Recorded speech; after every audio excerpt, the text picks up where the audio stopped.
அப்படியே காமிக்க போறோம். மகா கணேஸ்வராய நமஹ. தீபம் சந்தர்சயாமி. இன்னொரு உத்தமி தலை எடுத்து விடுங்க. தீபானந்தரம் ஆதமன்யம் சமர்ப்பயாமி. விட்டுட்டீங்களா? அந்த கல்கண்டு இருக்கு பாருங்க, அதை எடுத்து முன்னாடி பிள்ளையாருக்கு எதிர வைங்க.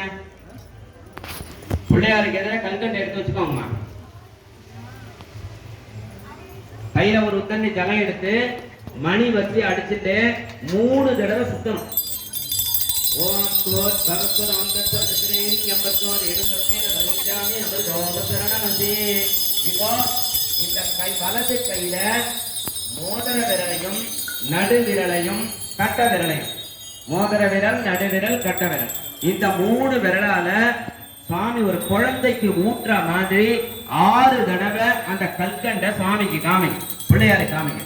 ஓம் பிராணாய ஸ்வாஹா, பானாய ஸ்வாஹா, ஓம் யானாய ஸ்வாஹா, ஓம் உதானாய ஸ்வாஹா, ஓம் சமானாய ஸ்வாஹா, ஓம் பிரம்மணே ஸ்வாஹா.